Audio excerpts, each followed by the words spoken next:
ಅಮ್ಮ, ನನ್ನ ಕ್ಷಮಿಸ್ಬಿಡು. ನಾನು ಹುಟ್ಟಾಗಿಂದ ಇವತ್ತಿನವರೆಗೂ ನಂಗೆ ಯಾವುದಕ್ಕೂ ಕೊರತೆ ಆಗದೆ ಇರೋದ್ರಲ್ಲೇ ನನ್ನ ಸಂತೋಷವಾಗಿ ನೋಡ್ಕೊಂಡ್ರಿ.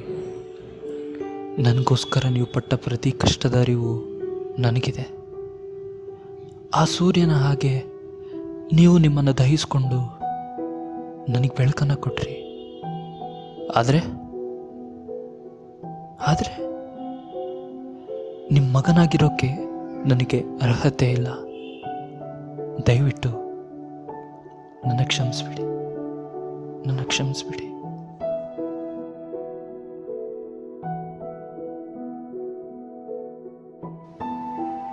ನನ್ನ ಹೆಸರು ಸತೀಶ.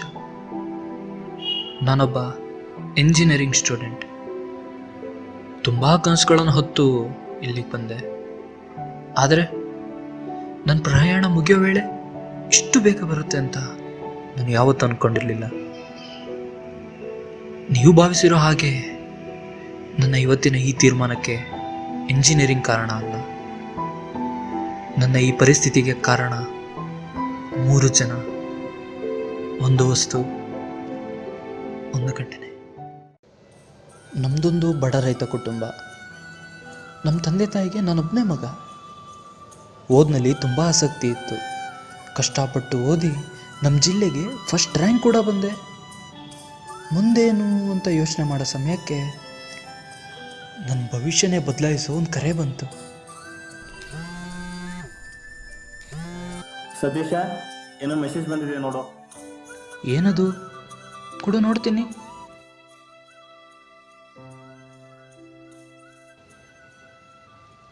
ಅಪ್ಪ, ನನಗೆ ಸಿಟಿಲಿರೋ ದೊಡ್ಡ ಕಾಲೇಜ್ನಲ್ಲಿ ಫ್ರೀ ಸೀಟ್ ಸಿಕ್ಕಿದೆ.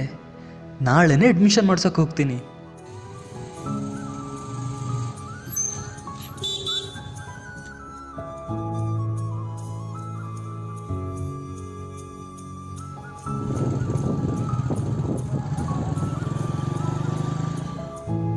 ಮಾರನೇ ದಿನ ಅಡ್ಮಿಷನ್ ಮಾಡೋಕ್ಕೆ ಅಂತ ಸಿಟಿ ಕಡೆ ಹೊರಟೆ. ಅದೇ ಫಸ್ಟ್ ಟೈಮ್ ನಾನು ಬಟ್ಟೆ ಪ್ಯಾಕ್ ಮಾಡಿಕೊಂಡು ಊರಿಂದ ಹೊರಗಡೆ ಹೋಗಿದ್ದು.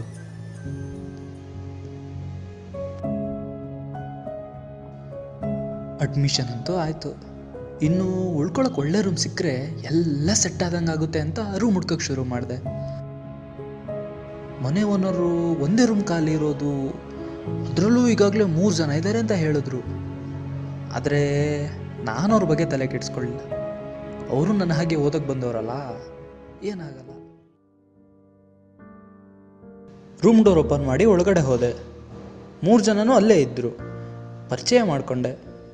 ಆದರೆ ರೂಮ್ನಲ್ಲಿ ಸಿಗರೇಟ್, ಬೀರ್ ಬಾಟಲ್, ಈ ರೂಮ್ ಯಾಕೋ ನಂಗೆ ಸೆಟ್ ಆಗಲ್ಲ ಅನ್ನಿಸ್ತು. ಆದರೆ ಇಷ್ಟು ಕಡಿಮೆ ರೆಂಟ್ಗೆ ರೂಮ್ ಸಿಕ್ಕಿದ್ದೇ ಜಾಸ್ತಿ. ನನ್ನ ಪಡಿಗೆ ನಾನು ಇದ್ರೆ ಆಯಿತು ಅಂದ್ಕೊಂಡು ಸುಮ್ಮನಲ್ಲೇ ಇದ್ದೆ. ಬರ ದಮ್ಮಡಕ್ಕೆ ಹೋಗೋಣ. ನಡಿ, ಆ ಲಾಸ್ಟ್ ಅಂಗಡಿ ಟೀಮ್ ಬರ್ತೀಯನ? ಎದ್ಬಾರೋ, ಏನ್ ಮಾಡ್ತೀಯ? ಓದಿ ಲೇ ಸೋಡ.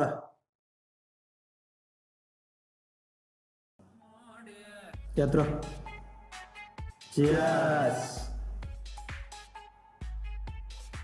ತುಂಬಾ ಲೈಟ್ ಆಯ್ತು ಮಚ್ಚ. ಇಡ್ಲಿ ಕುಡಿಯೋ. ಅವ್ನು ನೋಡೋ ಅನ್ಕೊಂತಾನೆ. ಎದ್ಬಾರೋ.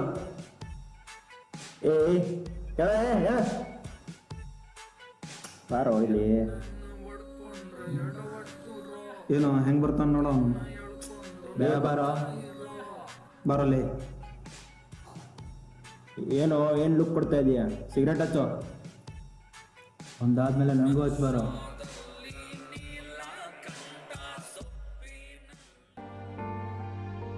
ಬಾರೋ, ಏನ್ ಮಾಡ್ತಾನ ನೋಡೋಣ. ಕುಡಿಯೋ ಸ್ವಲ್ಪ. ಸಿಗರೇಟ್ ಸಿಗ್ತಾನ? ಬೇಡ. ಏನು ಏನಾಗಲ್ಲ, ಕುಡಿಯೋದು. ಕುಡಿಯೋದು ಸೀರೆ ಕುಡಿತೀನ?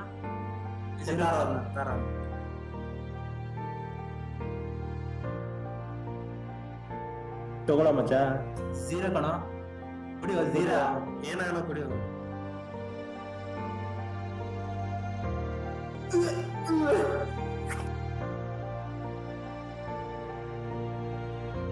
ಕಟ್ಟಿದ ಗೋಡೆ ಒಂದಲ್ಲ ಒಂದು ದಿನ ಹೊಡೆದು ಹೋಗಲೇಬೇಕು. ಆದರೆ ನಾನು ಕೊಟ್ಟಿದ್ದ ಗೋಡೆಗೆ ನಿರಂತರವಾಗಿ ಸುತ್ತಿಗೆ ಬೀಳ್ತಲೇ ಇತ್ತು. ಪ್ರತಿ ಒಳ್ಳೆಯದು ಕೆಟ್ಟದರ ಆರಂಭಕ್ಕೆ ಒಂದು ದಿನ ಇದ್ದೇ ಇರುತ್ತೆ.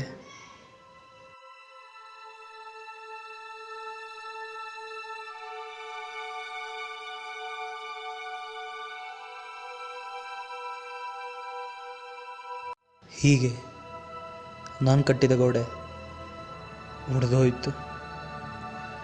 ಶುರುವಾಯಿತು ನನ್ನ ಕೆಟ್ಟದರ ಆರಂಭ.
ಸತೀಶ್ ಎಲ್ಲೋ ಇದೆಯಾ?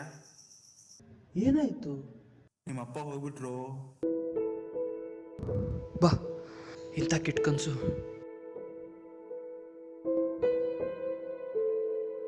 ಏನಿದು ಇಷ್ಟೊಂದು ಮಿಸ್ ಕಾಲ್ಸ್?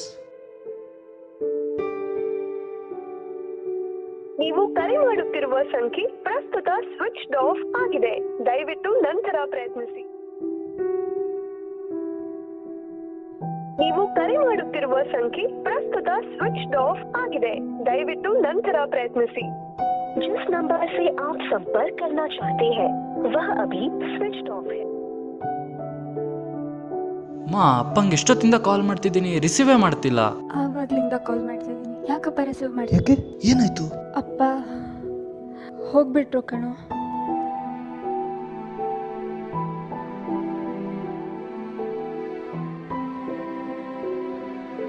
ಏನಿದು?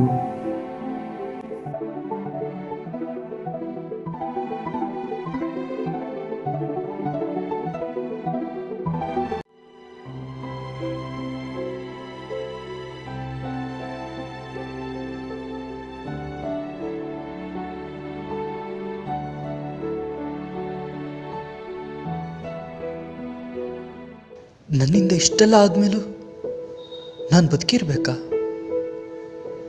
ಅದಕ್ಕೆ ಈ ತೀರ್ಮಾನ ತಗೊಂಡೆ.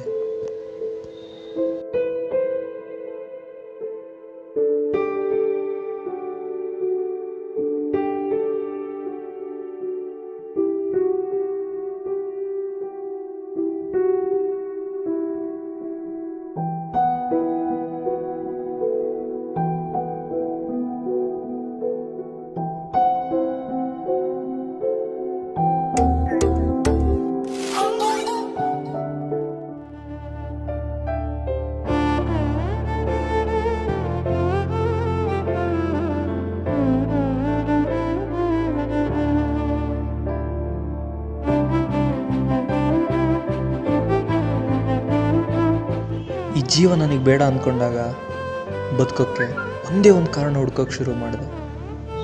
ಹಾಗೆ ನನಗೆ ಸಿಕ್ಕ ಕಾರಣ ನನ್ನ ತಂದೆ.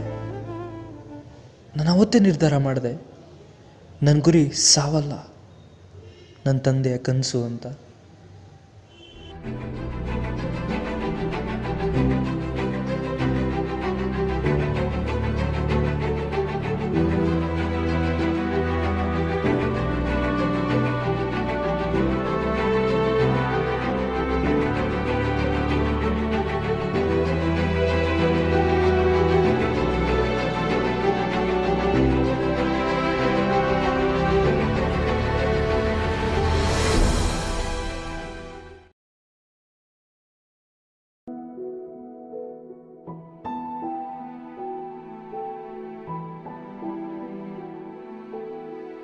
ಅಪ್ಪ, ಇವತ್ತು ತುಂಬ ಖುಷಿ ಆಗ್ತಿದೆ.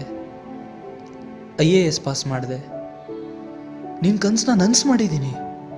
ಕಾರು, ಮನೆ, ದೊಡ್ಡ ಕೆಲಸ ಎಲ್ಲ ಇದೆ. ಆದರೆ ನೀನಿಲ್ಲ ಅನ್ನೋದೊಂದೇ ಕೊರಗು.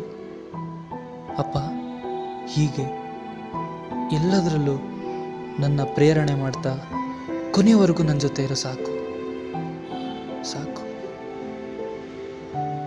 ಅಮ್ಮ, ನಿನ್ನ ಜೀವನಕ್ಕೆ ನೀನೇ ಹೀರೋ. ನಿನ್ನ ಸಂಘ ಕೆಟ್ಟದ್ದಾಗಿದ್ದರೆ ಆಗಿರಲಿ, ಆದರೆ ಒಳ್ಳೆಯದರ ಅರಿವು ನಿನ್ನಲ್ಲಿರಲಿ. Want to be a hero? Then accept the world with your conscience.